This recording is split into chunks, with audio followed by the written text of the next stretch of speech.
হ্যাঁ হ্যাঁ দুটো কোটা এটা ভাই ভাই কথা বলেন না ভাই আপনি আপনি কাজ করতে হবে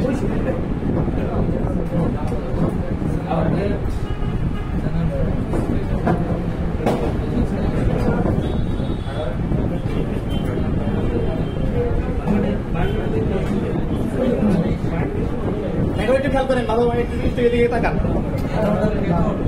এটা কি ডায়োড এটা কি ডায়োড জেনারেল ডায়োড নাকি মানে সাধারণ ডায়োড সাধারণ ডায়োডের কাজ কি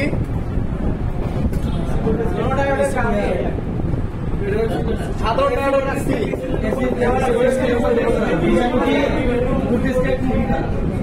এসি ভোল্টেজকে ভিতরে বসেন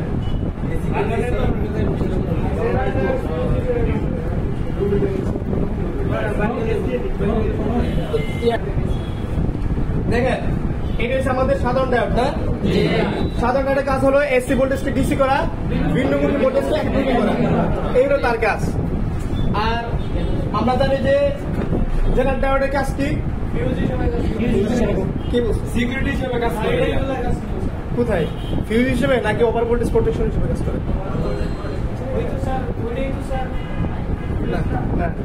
আচ্ছা তাহলে আমরা জেনারেল ডায়োড নিয়ে কথা বলবো কারণ দেখবেন কিছু কিছু টেকনিশিয়ান আছে চার্জারের ওই ফেক চার্জিং আসলে ওনারা কি করেন জেনারেল ডায়োড একটা নিয়ে ব্যাটারি কানেক্টর থেকে জাম্পার করে ওই বিবাসে 5 ভোল্টেজ যেখানে আছে চার্জিং করে ওখানে জাম্পার করে দেয় এতে হয় কি 1 মাস পরে ব্যাটারিটা নষ্ট হয়ে যায়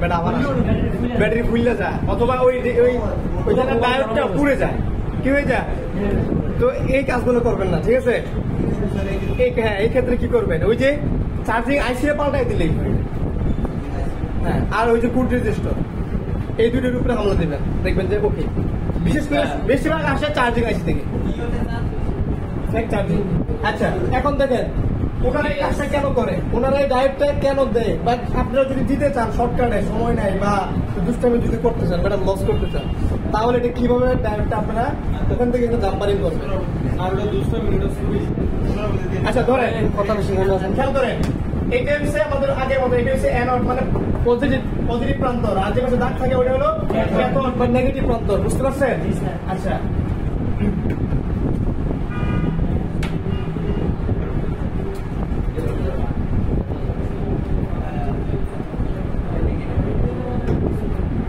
এটা একটা গেট ধরেন কি ধরেন একটা গেট ঠিক আছে একটা গেট जैसे एनोड पॉजिटिव और जैसे कैथोड नेगेटिव বুঝতে পারছেন তো এই সাধারণ ডায়োড যেমন ভোল্টেজকে বাধা প্রদান করে এই জেনারেল ডায়োডও কি করে ভোল্টেজকে বাধা প্রদান করে তবে সে কখনো কখনো ফিউজের মতো ব্যবহার করে কিসের মতো ফিউজের মতো তার ভিতরে কারেন্ট বাইপাস করে দেয় কিভাবে করে জেনারেল ডায়োডের এই যে একটা গেট আছে এই গেটটা খুলতে গেলে একটা নির্দিষ্ট পরিমাণে ভোল্টেজের প্রয়োজন হয় কি প্রয়োজন হয় এই গেটটা খুলতে একটা নির্দিষ্ট ভোল্টেজ প্রয়োজন হয় ধরেন আমার এই জেনারেল ডায়োডের ভোল্টেজ হলো এই জেনারেল ডায়োডের ভোল্টেজ হলো কত 2 ভোল্টেজ মানে এই গেটটা খুলতে আমার ভোল্টেজ প্রয়োজন হলো কত 2 ভোল্টেজ আর এই পাশে আমি ভোল্টেজ দিলাম 5 কত 5 তো এখানে কত আসবে 3 এখানে কত আসবে 3 আসবে এখানে কত আসবে 3 ভোল্টেজ আসবে কেন এই 2 ভোল্টেজ তো গেটটা খুলতেই দরকার হলো তার এই 2 ভোল্টেজটা এই গেটটা খুলতে এটাকে বলা হয় জেনারেল ভোল্টেজ জেনারেল ভোল্টেজের যদি অতিরিক্ত ভোল্টেজ চলে আসে তখন সে তার গেটটাকে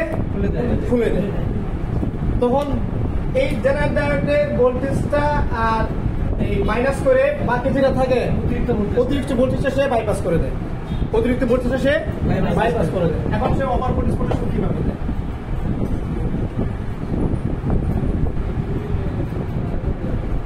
5 ভোল্টেজ ঠিক আছে 5 ভোল্টেজ ইন হলো এখন যখন বিবাস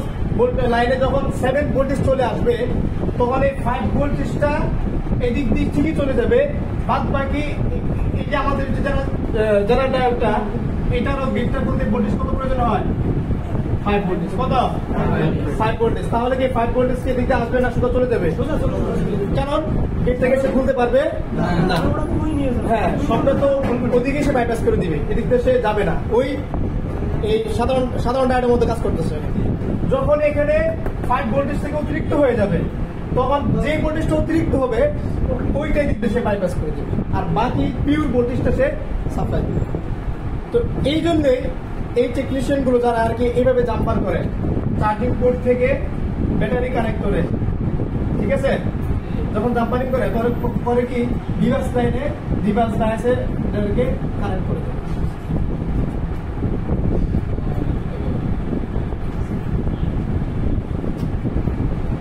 ঠিক আছে তখন হয় কি মনে করে যে দিকটা সে এটাকে আমাদের দরকার ব্যাটারি কানেক্টর আমাদের প্রয়োজন হলো কত ঠিক আছে আর এখানে ভোল্টেজ কত আছে 5 ভোল্টেজ এখন আমার এই 3.5 ভোল্টেজ থেকে 3.7 বাদ দিলে কত থাকে 1.3 তাহলে আমাদের এখানে কি পরিমাণ একটা জেনারেটর বসাতে হবে 1.3 ভোল্টেজের একটা জেনারেটর এখানে বসাতে হবে তো ওনারা এটাই করেন 1.3 একটা জেনারেটর বসায় দেন তখন হয় কি এই সরাসরি ভোল্টেজটা এই জেনারেটরের মাঝখান দিয়ে গিয়ে এই 3 ভোল্টেজটা ব্যাটারিতে যায়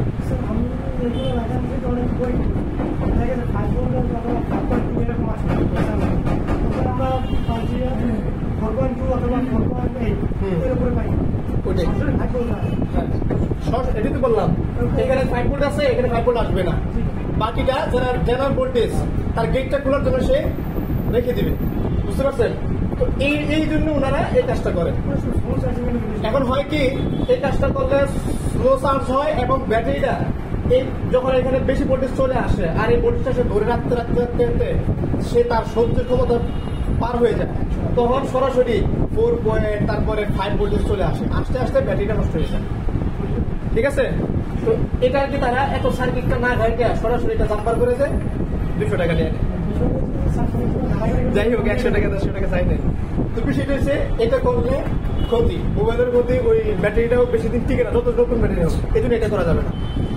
ঠিক আছে ফ্যাক্ট চার্জিং আসলে এই সার্কিট শুধু এই সার্কিটটাই চেক দিবেন ওকে কাজ হয়ে যাবে ঠিক আছে ইনশাআল্লাহ ঠিক আছে